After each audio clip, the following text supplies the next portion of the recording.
military. How y'all doing? Gonna be on here for a little bit, talking about all things VA disability. So let your boy know. Until I get someone in here, I'll just start talking about, you know, me, myself, and I. Yeah, y'all got any VA disability questions? Let your boy know. Gonna be answering questions for the next 15 minutes or so. Yeah, so it's a little bit about myself. United States Marine Corps veteran. Served 7 years, 8 years in the Marine Corps. Two deployments. Two deployments with the USS Boxer. What is up? What is up? Live. Hey, by all means, if you got any questions, let your boy know. I'm just going to be talking until I get a question, and then that's when I will answer any questions. So, let your boy know. Water break.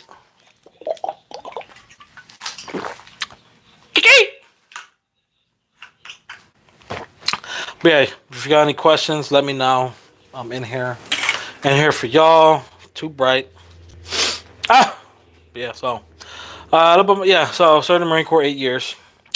Deployed twice with the USS Boxer. Last 4 years, I was between Europe and Quantico. Got out the VA. Got out the military. Didn't really know much about the VA claims process. And as I see some of y'all come in, just let y'all know. I'm just talking, just to talk. Y'all, by all means, if you got a question, ask. Cut me off. I ain't important. I'm here for y'all.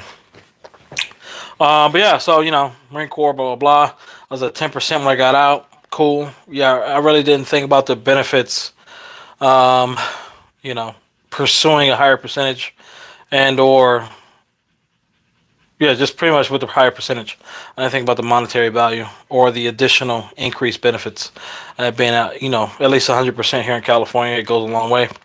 Some other states, you can get away with 60% and still get the same benefits at 100%. But it wasn't until, what was it, December, well, December 2020. I had a buddy of mine. He pushed me into the VA claims process with a lot of shit talking. So I was just like, fuck it, let your boy go. What's up? As y'all come in, by all means, feel free to cut me off. I'm just talking. Started my claims process. Went from 10% to 100% in, I want to say 2 years total in the VA claims process. But, enough about me. If you got any questions, let your boy know. Any questions at all? I see one person in here that keeps coming and going. Oh no, you might be shy. But come on, get your boy. Get your boy. Yeah, so, I'll talk about some stories and shit. Last live I had was pretty active. We were talking about PTSD, service connection, diagnosis, stressor identification, as well as how to get past just getting service connected. What is the VA looking for when it comes to obtaining, or from the VA's perspective, how to give you okay, me how to get yes ma'am, yes ma'am. But yeah, so how to get from 30% and higher. Um,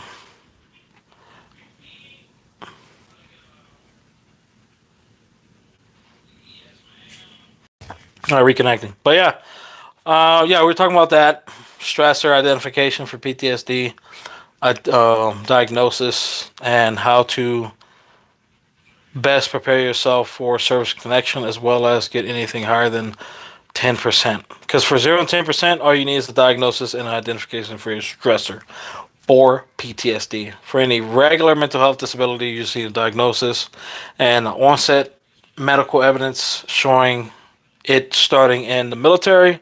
If it's secondary, you need to focus on causation. Hey, what's up for the second? For the people who are coming in, you got any questions? By all means, cut me off. I'm just talking general. Talking about my live I had earlier. It was pretty live. We were talking about PTSD. And then aside from that, from just getting service connected at a 0 or 10%, your medical evidence on symptomology and impacts to your personal and your work life is how you get 30, above 30%, 30, 50, 70, and 100% for PTSD, as well as for any other mental health disability. But specifically for PTSD, the main two things you need to identify is stressor, and you need a diagnosis prior to submitting that claim. And yeah, more than like, I mean, most PTSD claims are direct service related. I haven't seen too many secondary. But as y'all go into these claims process and you think about, and you try to find ideas for at least mental health disabilities, you don't need multiple mental health disabilities in order to get an increase. You need an increase in symptomology and impacts to your personal and your work life to get that increase for any mental health disability. Just by, just talking about myself, I went from 30 to 70%. I mean, I factored, I always lowball the VA because, they bullshit.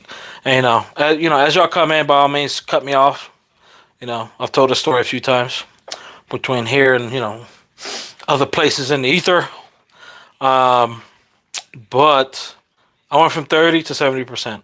My medical evidence supported a strong 50. I mean, it supported a strong 70, but I definitely, was factoring in 50%. And when I put in my claim, put everything in, it's moving a lot. Moving too much. Wish I had like one of them things that can hold it. When I submitted my claim, I had everything supporting, increased symptomology and stuff from my last CMP exam, increase and significant impacts on my personal and my work life. And when I went into that CMP exam, the examiner tried to downplay my disability as well as the medical evidence that I tried to supply. But, I kindly and rudely told him, who the fuck are you? Because at the end of the day, you're supposed to be evaluating my profile as well as interviewing me for any impacts and, associated, for what you can, what you was taught, you need to be able to assess a veteran, read their medical profile, read their evidence that they supplied, and see if they warrant an increase. Not what you think is high percent for, insomnia, PTSD, or, whatever the case may be. It's what the veteran is actually experiencing and what they have experienced if it's increased since their last CMP exam or since service connection. So I'm going from there. There's a lot of disabilities out there that veterans can claim. Right now, what's mainly being filed in the VA claims is Pact Act related claims. IBS, GERD, respiratory issues such as rhinitis, sinusitis, asthma, bronchitis, high blood pressure, and a couple other things. And take a sip. You see me take a sip, take a sip. Hey, that's water. It's nothing more. But with that being said, when you're submitting these claims for Pact Act, just because it's a presumptive condition that can be, it has an easier ramification. Well, it has an easier processing to get service connected. You don't necessarily need to have in-service complaints, but your deployment history and your exposures will count and be treated towards your nexus or your in-service complaint. From there, you still need a diagnosis for anything Pact Act related that you're planning on filing for. Or if you don't even know you have, you're submitting a Pact Act claim. Like with IBS and GERD, I submitted that with my last claim. I didn't know they were going to lump that in with Pact Act related claims because neither one of those are specifically on the Pact Act. But they still lumped it in with Pact Act processing because it goes into intestinal issues. And there is an intestinal, digestive, pretty much, issues with the Pact Act claims. Pardon you, boy. But going from there, you're definitely going to need a diagnosis when you submit these claims. Aside from that, you're going to need current treatment. You don't need in-service complaints for anything Pact Act related, but you're definitely going to need current treatment for, asthma, bronchitis, rhinitis, sinusitis, whatever, and a diagnosis. And then from there, besides just focusing on getting service connected, if you're trying to seek if you're trying to grab a 50% for, sinusitis or 30% for rhinitis, take your time. You got a whole year to submit your claim once you submit your intent to file. Gather your evidence. If you think you have rhinitis, go in and get a diagnosis, whenever, or sinusitis at that fact. If you're, if you need 50% to go from 90% to 100, whenever you're experiencing a sinusitis or a rhinitis attack, go into the ER, get a CAT scan. Or, if you know your body, and, for those of you who are coming in, by all means, stop me at any time. If you know your body, and you know you're going to be, you're about to go into a sinusitis or a rhinitis attack, hey, just go to medical, get a CAT scan, get that taken care of. Because a CAT scan or MRI is going to capture your sinus issues. CAT scans mainly are for rhinitis. It shows the what percentage of the blockage in your nasal cavity that you're experiencing during these attacks. And once you get service connected for anything Pact related, mainly anything respiratory. For those of y'all who y'all got a diagnosis for sleep apnea, probably then you may be able to get a service connected. Oh, we got motherfucking Benny. What's up, Benny? How long are TDIU claims taking? I know a couple of veterans. They said, well, I know 3 veterans. They submitted claims for TDIU, and I would say average about 90 days. One was a month. The second one was about 45 days, and the last one was about 37 days. So I'm just factoring. I'm guesstimating anywhere from 3 weeks to 7 weeks, depending on your medical. Depending on your profile specifically. Those veterans didn't have much. They didn't have many disabilities service connected, but the personal statements in which they supplied for that claim, I guess it seemed to adjudicate the claim quicker. If that makes sense. Benny.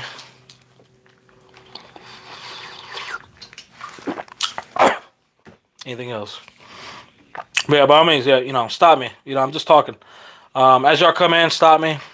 I can multitask really good. But yeah, Benny. How long have you been waiting so far? If you don't mind me asking. Benny. But yeah, going back to Pact Act, related claims. Once you submit that claim, well, prior to submitting that claim, make sure you do all your due diligence, diagnosis, current treatment, and submit your intent to file. You got a whole year to actually gain and obtain medical evidence. You don't need to, submit everything at once or just submit your claim and then you submit no medical evidence, because the VA, they're processing claims it's a long processing time right now for Pact Act and non-Pact Act related claims. So if you put in a claim with no medical evidence, the VA can technically deny that claim. And I know a couple of close buddy of mine, that's what they've done. They submitted for increases, they submitted for new things, but when they submitted that claim, when they hit submit past the intent to file, they didn't submit anything with that claim. So then the VA, they look at it and it says, okay, this ain't got shit in it. We ain't about to... Well, the VA is not going to do the legwork for you. You need to do everything for them.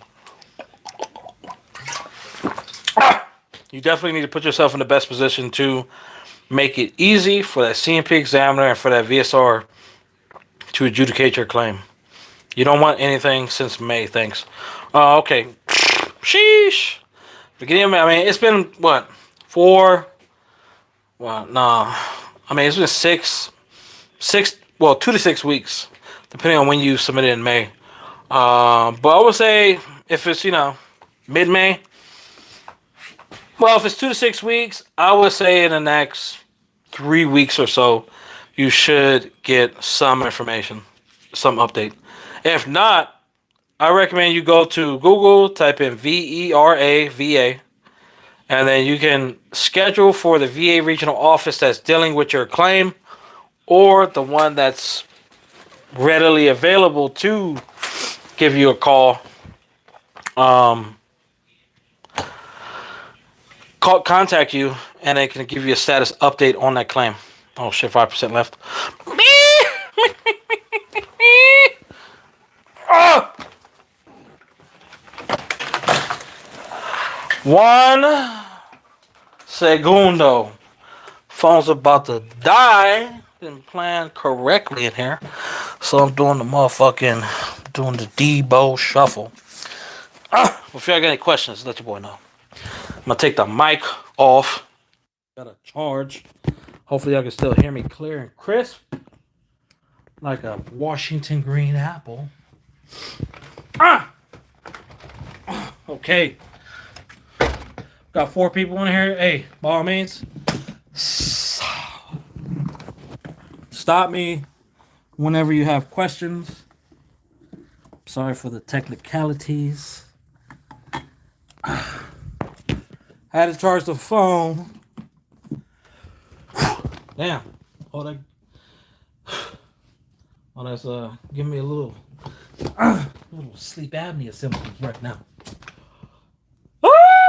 Anyways, yeah, so yeah, it should be about 3 weeks, Benny. If not, definitely contact Vera and have them give you a call so you can talk to the VA, like AVSR, directly.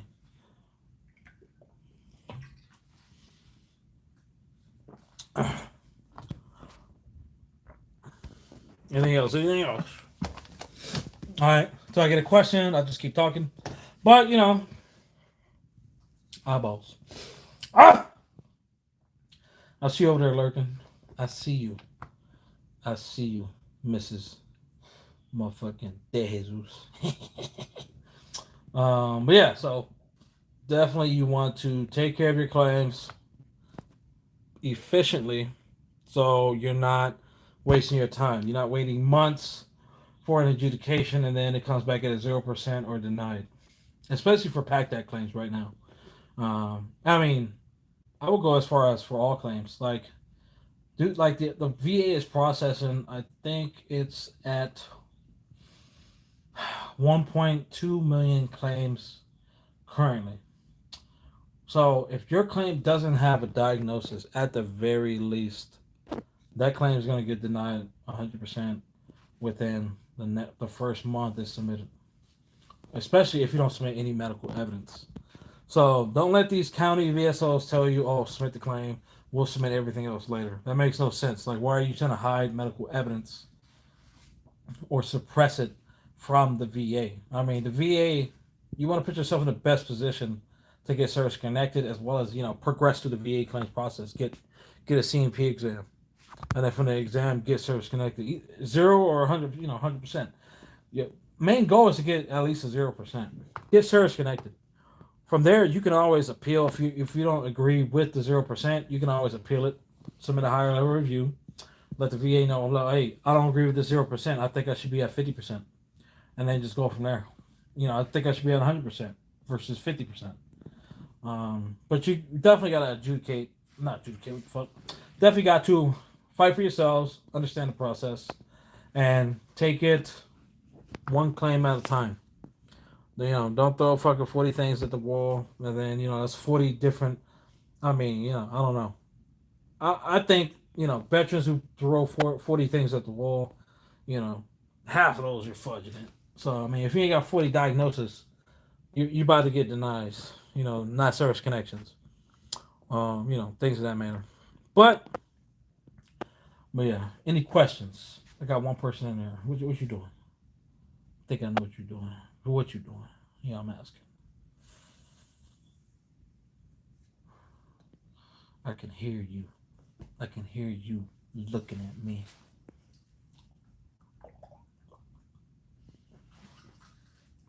But yeah, so, hey, as y'all come in, I'm just talking out of my ass. Y'all got any questions? VA disability related, VA claims, veteran benefits, let your boy know. Gonna be answering questions for the next 5 or 10 minutes. Please do not wait until the end like some of y'all normally do. Don't be shy. There are no dumb questions. I was in the Marine Corps. I asked all the dumb questions. So, if y'all got anything at all, please ask away. I'm just talking out of my ass until someone actually ask a question that I can, give them some advice for their VA claims process. Either it's your first time, second time, few denials, active duty, military, is your first claim. And if you are active duty or you know anyone active duty, tell them to take advantage of the benefits delivery at discharge (BDD). That's going to give them the best. I mean, you can apply for VA claims 180 days out. Let me refresh this live chat to see if there's any comments. Okay, nothing yet. Just Mr. DeMarble. Yeah, so definitely want to submit your claim. Like if you already know you're going to be getting out the military, a year in advance. Start prepping your packages by diagnosis. Each disability you need a diagnosis. Anything you plan on filing, don't plan or don't rely on the VA to go out and check your medical profile because they don't do that. They definitely didn't do it to me, and there's a lot of other veterans. It's like no, your profile is too large for us to be going sifting through all your complaints, and that's what happened to my sleep apnea claim. And everything I submitted, I got denied. But up until this point, everything I was denied for, I got service connected through supplementals, because that's how your boy operate. And yeah, active duty military, take advantage of the BED. Once you're at 180 days out, submit that fucking claim. And then you gotta be available for the next 45 days. That's a month and a half. And for the remaining of the time, the rest of the time, you're just waiting on a percentage to be given. And from that point, you can, either you get 80, 50, 100%. But you have a better idea than most veterans going into your post-service what percentage you're going to be receiving from the VA. If you're going to be getting it 80%, okay, how can I increase some disabilities? As well as, if you're at 100%, how can you best prepare yourself to, be in a comfortable position once you get out the military? Because a lot of military, especially with Marines, we don't go to medical because it's been ingrained from like boot camp. If you go to medical, you're a piece of shit. No one likes you. Your leadership is trash. Light duty warrior, fucking sick bay commando, all this bullshit. So definitely you want to take care of yourself because these same leaders who are calling us sick bay commandos, light duty warriors are the same leaders who are going to retire 30 years, get that 30-year retirement. 200% permanent total. Fuck out of here. Come on. At the very least, you should be service connected for something. No one goes through the military and not gain or not obtain some disability. There's something physically. Hanger Queen. Keith Sweat. What's up, dog? Where they at, though?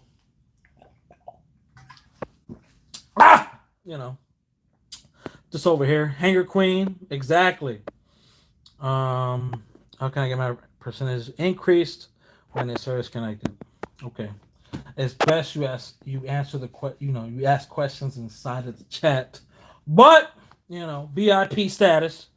In order to increase anything that is service connected, say you're whatever the fuck it, you say you're at 0% for migraines, just migraines, direct service. So it's not secondary to PTSD, it's not secondary to your back, it's direct. You're trying to increase it. How do you go about that? Well, you have to understand what is the VA looking for. So there's 0, 10, 30, and 50% for migraines. In order to get 10%, motherfucking laughing out loud, me. In order to get 10%, you need to show, okay, you at least have some medication and there's at least a frequency beginning. From there, that's pretty much easy.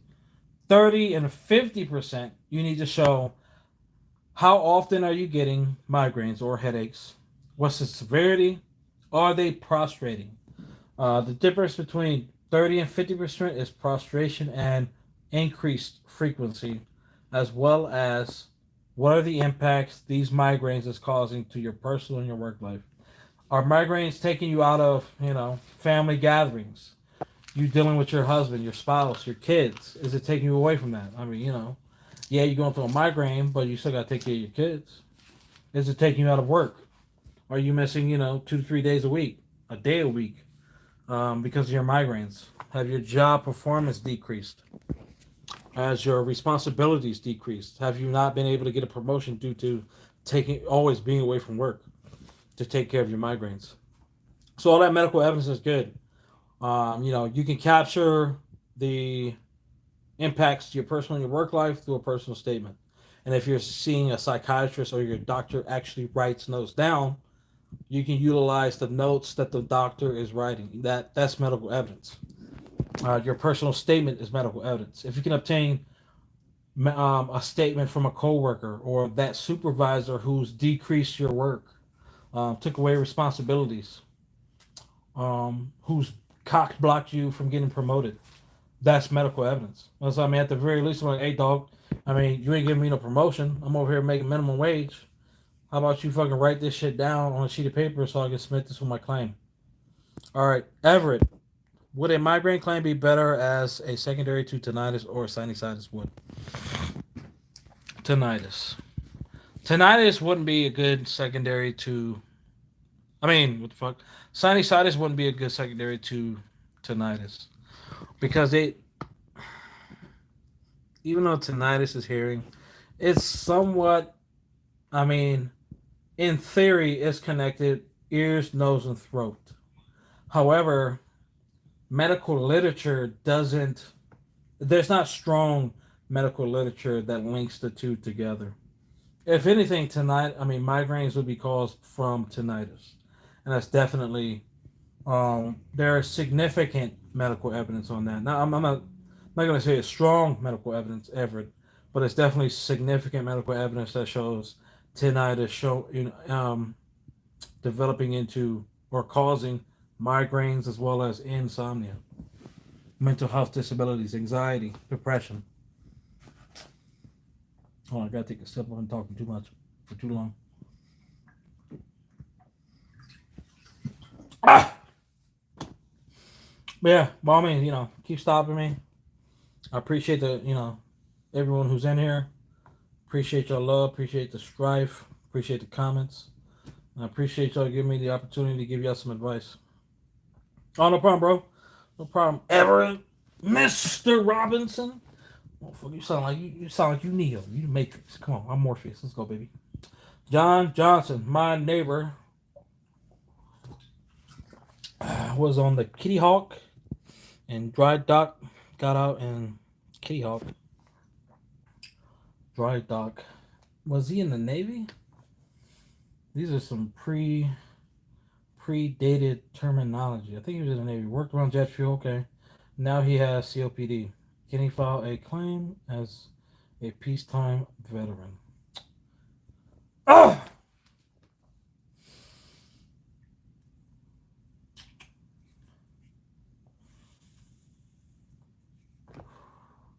Yeah, he could definitely. I mean, if it occurred, did it occur while he was serving? I mean, regardless if he was peacetime or wartime veteran, any injury or disability we incur while active duty, John Wick looking ass, we can definitely get service connected for. I mean, regardless of what conflict is going on in the Middle East, China, motherfucking Russia, Ukraine, none of that shit matters. As long as we're active duty, we can get hit by a fucking semi truck. We're still active duty because we're considered active 24/7 until the day we separate. So hopefully that answers your question, John. But yeah, if he worked around jet fuel and it developed COPD, he can definitely file for a benefit. I mean, I was exposed to jet fuel as well when I was in the military on my second deployment. Second? Yeah, it was my second deployment. En route to the Middle East, I was on a naval ship. And jet fuel was mixed with the potable or drinking water on the ship. And from that, at the time, I think it was like 3 or 4 hours, it was unnoticed. But during that time, I drank the water. I was drinking like fucking 24 to 32 ounces of water. And at that specific time, I mixed jet fuel water with pre-workout, and I was fucked for like 3 weeks, like Family Guy. I know y'all seen that shit. Throwing up everywhere, out my ears, out my eyes, nose, everything was just coming out water. But I filed that, and I finally got IBS and GERD, at least service connected. I don't have anything COPD related yet, but if it did develop, I'm going to refer back to that time I ingested and I was exposed to jet fuel. Motherfucking Taco Cat. What's up, dog? Serving the Marine Corps. I rap, motivate, kill. Devil Dog, Leather Nuts. Okay. Desert Storm never filed a claim until December 2021. Came out 20%. Now I have some developed claims with the Nexus and filed for several things. I hope my rating goes up. Up. There you go. Up and away, motherfucker. Up and away. So, if you haven't already, I mean, you got 20%. 20% is a starting point. And with the things that are currently pending, I mean, just keep in mind you don't need a Nexus. I mean, you don't need a Nexus letter for everything. First, go through your service treatment record, see if you have a diagnosis for anything first, or complaints. If you have a diagnosis, that's more than half the battle. If you have a complaint for anything specific, back pain, neck pain, booty hole pain, throat pain, that's a complaint. That complaint goes a long way. But it goes a long way if you're still seeking continuous treatment. Most veterans, most people don't go to the doctor on an annual, at least on an annual fucking basis. Look at take a good look at your service treatment record. Pull it up, have a good buddy or two. Go through page by page. Look for anything, a complaint or a diagnosis. You want to have a diagnosis for everything prior to submitting. If you got a complaint, you need current treatment and a official diagnosis. From there, you'll be good. I mean, you just guys keep building medical evidence, but hopefully you do have diagnosis for the things that you did file that you're waiting on right now. Hopefully, you've done some personal statements, so you got some good medical evidence that can support getting service connected first of all, and then tap into those higher percentages. Motherfucking taco cat. What are you currently pending right now? And what are you currently service connected for? If you don't mind me asking, Taco Cat. Oh, thanks for helping all of us out. Just found out your channel. Oh, shit. There you go. Appreciate the love, dog. Appreciate the strife. I'll try to be on here. I've been going live more often. Various times, usually between 11 and 1. 11 and 1300 for some of those hardcore, motivated kill.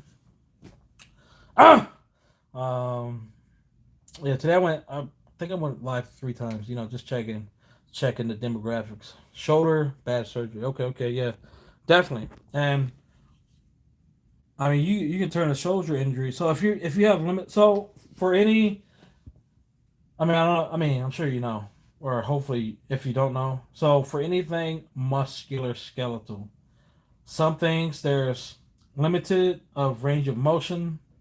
No, I think shoulders is just limited to limitation of range of motion. If not, it's limitation of extension, and then there's limitation of extension. Extension and flexion. My bad. So if you put in a claim for your knee, and let's go like this. Limitation of, and you're sitting down. Limitation of flexion is how far can you bend your knee to your ass. And depending on that range, you can get anything from 0 to 30%. If you can touch your ass, that's obviously 0%. But if you can barely go 8 to 10 degrees, that's 10%. I mean that's 30%. And then there's limitation of flexion. So from a seated position, how far can you extend your knee out until it's completely straight? For extension, you can get anywhere from 0 to 50%. I'm not entirely too sure for the shoulder, but I'm almost certain it's the same thing because it's the same thing for knees, toes, fingers, digits, and shit. So I'm almost certain it's the same thing for shoulders. How if you can extend or flex, not so much flex, probably raise your arm. Pretty much engage your arm. It's degrees and everything is associated with a certain percentage. So just keep that in mind. No fucking Bushmaster Supreme. Come over here with these. 0 on sinusitis and 0 on rhinitis. I'm following OSA secondary to sinusitis, functional. Okay, sinusitis, functional gastrointestinal with GERD. Okay, so I mean, it's good you have a 0% for both sinusitis and rhinitis. In order to increase those, I definitely recommend whenever you're having an episode, get into a VA medical center. Usually, you can get a CAT scan immediately. I mean, there's no wait. There shouldn't be a wait time for a CAT scan, but I mean, at the very least, if you're having an episode, sinus or rhinitis blockage, get into VAER or the VA medical center, get a CAT scan. As far as OSA secondary to sinusitis, does your medical evidence support your sinusitis causing sleep apnea? Taco Cat.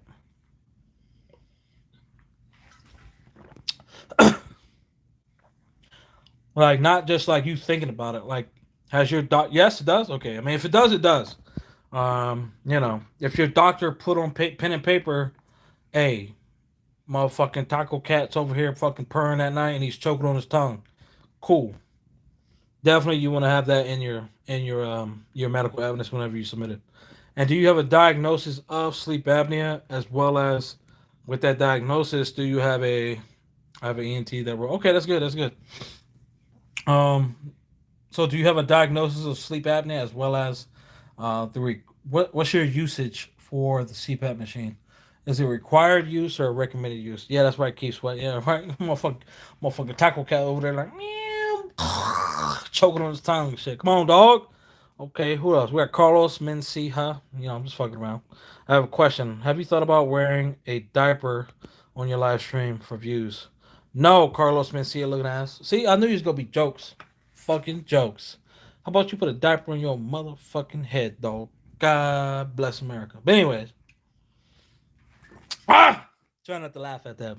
But hey, appreciate the comment. All comments are good comments. Don't matter how fucking crazy they are. See, Taco. Yes, with sleep study. Okay, okay. That's good. That's good. Carlos Mencia. How about a bib or a foxtail? I mean, you sound like you got a foxtail on right now, fucking Carlos. Come on, dog. Walk around. Thank you, fucking sniper wolf. Come on, dog. But yeah, motherfucking taco. As long as you got a sleep apnea, you got a sleep study with a CPAP, and your medical evidence for sinusitis causing your sleep apnea, that should be good enough for a service connection. But whenever I would definitely start if you haven't already, develop a personal statement as well as obtain a buddy statement probably from your spouse or friend or anyone who's seen you sleeping who can attest, pretty much boost your, not boost, but support the your argument to the VA to service connect you sleep apnea secondary to sinusitis. Hopefully that answers your question. Oh, let's check out the let's check out the chats. No problem, Taco. No problem, Taco Cat. Yes, sir. Yes, sir. Well, Taco Cat. I don't know. Sir or ma'am? Probably ma'am. Ma'am, Taco Cat. Ugh. Anything else? Anything else? Fuck, I forgot what I was talking about. But if you got any questions, I mean, it's a few of y'all in here. Well, a significant amount of y'all in here. Ask some questions. By all means. If you're Carlos Mencia, by all means, take your foxtail out of here. We don't need that.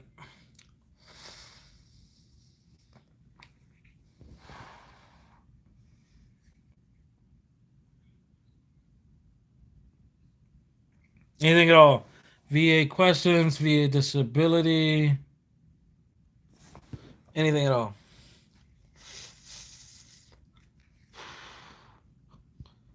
Kiki! All right. If I don't get a question, but to put a second foxtail into Carlos. Ah! Oh. See you on the next one. Peace. All right, peace, Taco Cat. You take care.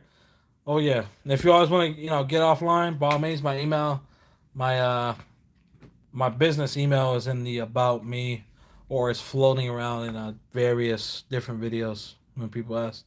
But yeah, you take care. Have a good evening, Taco Cat. All right. No one else is asking questions. We have 40 minutes right now. A lot of good comments. A lot of good dialogue. I don't know about you, Foxtail, Mencia. But until next time, this is motherfucking Debo out. If I ain't got no questions in the next few seconds, one fucking question. Oh no. Okay, people leaving. I guess we shy. You ain't gotta be shy with your boy. Come on. Let's drink some water, ask a goddamn question. Come on. Ah! Alright. 15 people. Motherfucker. Huh. Alright, this D Bo out. Hopefully y'all stay Gucci with it.